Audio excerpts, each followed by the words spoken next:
Hello बच्चों।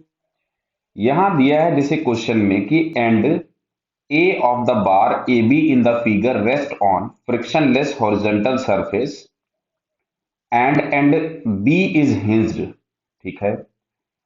अ horizontal force F of magnitude 120 newton exerts on and A.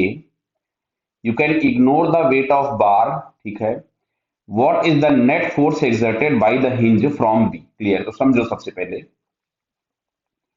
जैसे ही हम लोगों ने ये हॉरिजॉन्टल फोर्स अप्लाई किया तो इस वॉल से एक हॉरिजॉन्टल फोर्स बाहर की तरफ में आ रहा होगा या जो हिंज लगा है उससे बाहर की तरफ में आएगा और इन दोनों के मैग्नीट्यूड सेम होंगे। क्लियर। क्यों? क्योंकि रॉड का कोई हॉरिजॉन्टल मोशन कोई वर्टिकल मोशन नहीं हो रहा है। यहां से हिंज से एक जो हॉरिजॉन्टल फोर्स आएगा एफ एक्स, इसका जो मैग्नीट्यूड होगा वो इस एफ अप्लाइड के इक्वल होगा जो कि हम लोगों के पास हो गया 120 न्यूटन। क्लियर है। अब आते हैं रोटेशनल इक्विलिब्रियम के लिए। तो अगर हम रोटेशनल इक्विलिब्रियम की बात करें तो ध्यान से देखिए, यहां कहीं पे हम लोगों के पास कोई भी एक फोर्स लग गया एफ वाई, नहीं पता कितना है। ठीक। तो अब अगर हम लोग मान लीजिए किस पॉइंट के अबाउट टॉर्क निकालें, चलो हम इस पॉइंट के अबाउट टॉर्क निकालते हैं ए के अबाउट। अगर हम ए के अबाउट टॉर्क निकालें, अगर ये इक्विलिब्रियम में है तो सारे पॉइंट के अबाउट ही टॉर्क जीरो होगा। तो ए पॉइंट के अबाउट इस अप्लाइड फोर्स का टॉर्क तो जीरो हो गया। ये जो एफ एक्स है इसका tendency of rotation anti clockwise और इस एफ वाई का टेंडेंसी ऑफ रोटेशन क्लॉकवाइज है। नेट टॉर्क अगर जीरो है तो दोनों के मैग्नीट्यूड ऑफ टॉर्क आपस में क्या होंगे? बराबर। तो ए पॉइंट से एफ एक्स की लाइन पे अगर हम परपेंडिकुलर डिस्टेंस निकालने की कोशिश करेंगे तो ये वाली लाइन मिल रही, दिख रहा है बेटा, दो डॉट लगाए मैंने आपको, ये वाली, और ये डिस्टेंस दी गई है 4 मीटर।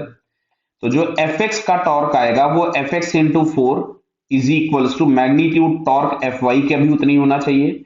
अच्छा, एफ वाई का लाइन ऑफ एक्शन ये वाला है तो इसके लिए परपेंडिकुलर डिस्टेंस ये वाली होगी। बेटा क्लियर हो रहा है क्या?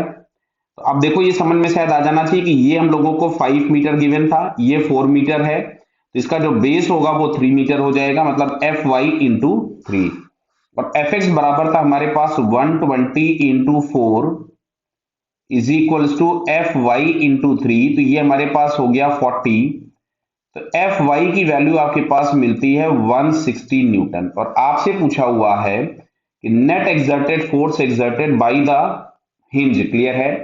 तो जो एफ नेट होगा हिंज का वो हो जाएगा under root of F X square plus F Y square. Clear है।